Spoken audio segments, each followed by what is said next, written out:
This video is about a horrifying red angry rash that scarred my chest. It's also a story about how I've lost confidence in doctors. It all started in December of 2023.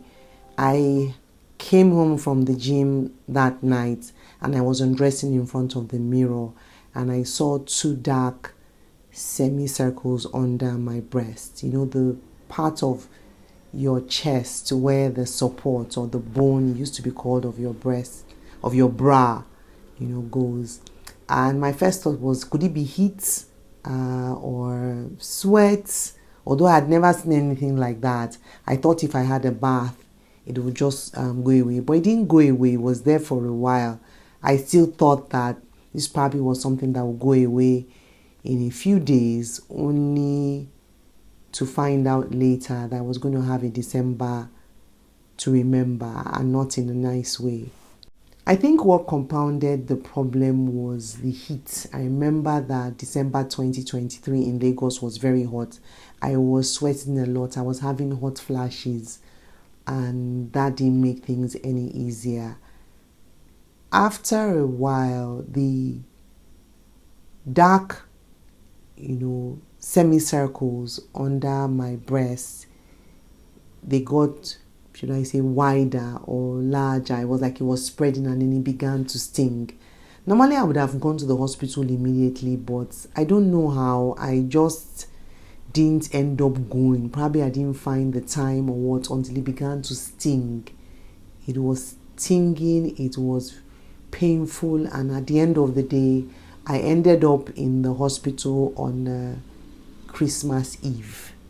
When I arrived at the hospital, I saw a young female doctor, probably in her late 20s.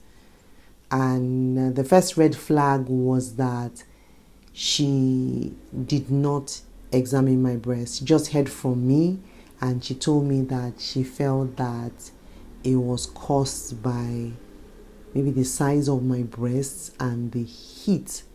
I was surprised to hear that. I still don't think I have like really large breasts.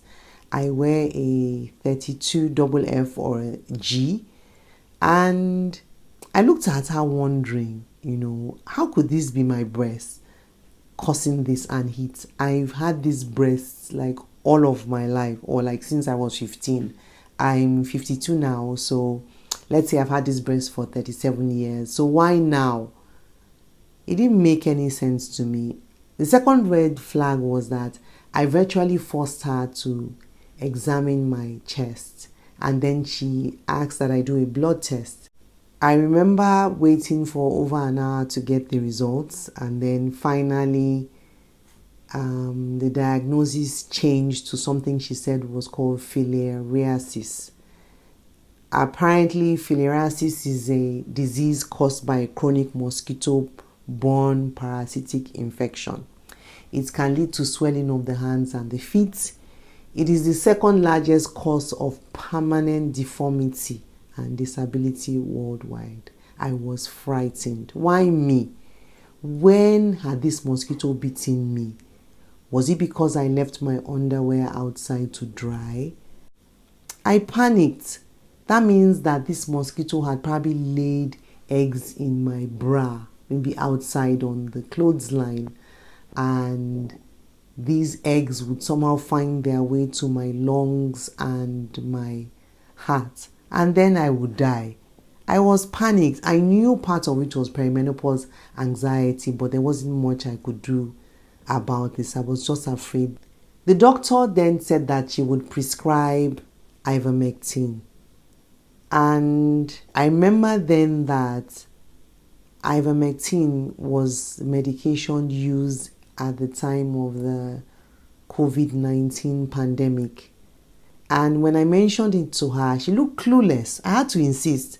And then she checked the internet on her phone and then she was quiet. I was puzzled. A doctor wouldn't know ivermectin. Was she so young at the time of the pandemic? I picked up my prescription and then I went to the pharmacy.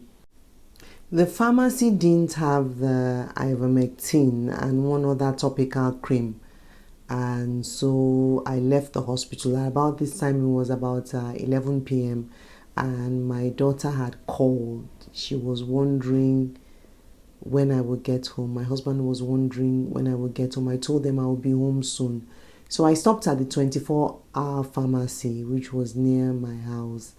And when I got there and I presented the prescription, the pharmacist there told me that the prescription for ivermectin was wrong. The dosage was wrong, and the number of milligrams which I was asked to take per dose was also wrong. By that time, I had had enough of the doctor thing, the medication, everything. So I just told the pharmacist to give me whatever he felt was the right dosage. He didn't have enough of ivermectin, so he gave that to me. I've come to find out that pharmacists can be pretty good at what they do. So it was almost midnight at that time, and then I went home and I started taking the ivermectin. I was too tired, too miserable over the holidays to go back to the hospital. So I spent Christmas miserable. I was afraid I was going to die. My chest was hurting. It was stinging. Initially, it seemed like the red rash seemed less painful in initial. But then after the holidays, I decided to go out and buy more ivermectin. I met another pharmacist who told me that she didn't think that ivermectin was the drug of choice for the filariasis, which the doctor had said I had. So I decided to call the hospital to find out, what else I could take, or to find out about the other medication that the pharmacist had talked about.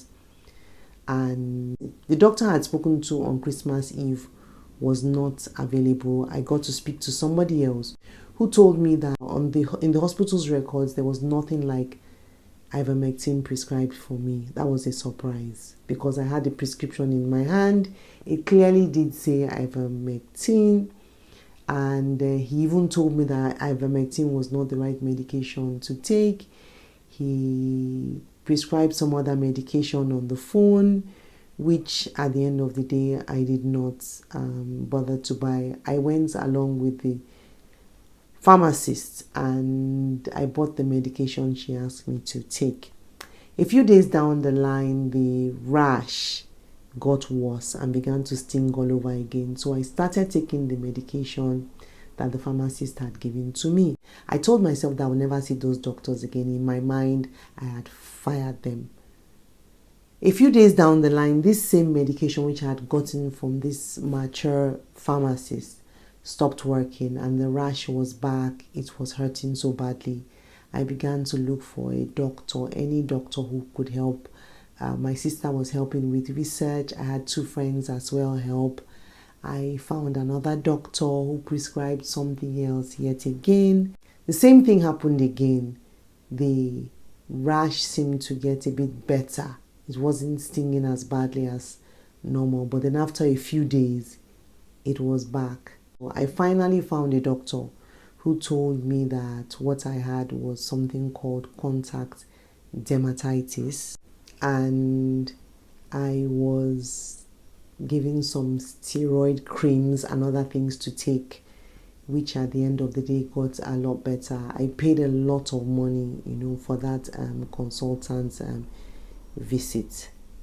But at the end of the day, things began to get better and I was relieved. You won't believe what had caused the problem. It was a fabric conditioner that I had used to wash my underwear. It wasn't the first time I was using it. I had still used it like 6 months before. I don't know what would have gone wrong, but at the end of the day, that was what happened. So I had to wash all my underwear again without using the fabric conditioner. And that should have been the end of the matter, but it wasn't, because a few months later, I don't know why, I just decided, I was still sweating with hot flashes and all, and I decided that I would have some baby powder and put that on my chest so that everything will be really nice and dry. And the very night I used the baby powder, my chest began to sting again.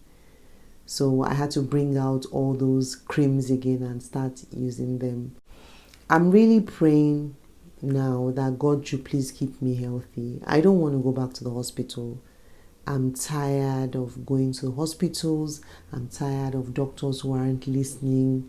I'm tired of the wrong diagnosis. I have really lost confidence in doctors. What I didn't know at the time was that this red rash was actually caused by menopause. Apparently, when we're perimenopausal and we have reduced level of estrogen, our skin becomes highly irritable.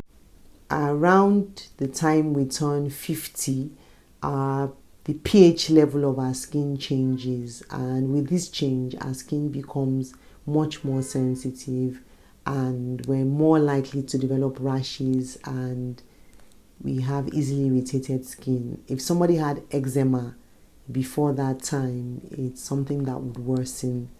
And I've learned that I need to use a fragrance-free moisturizer, fragrance-free anything, to be able to reduce any irritation. And I've learned also that if anything goes wrong, I need to go see a dermatologist. Have you had any similar experiences? If you have, please leave a comment. Take good care of yourself. Remember to be your sister's keeper. I'll see you soon.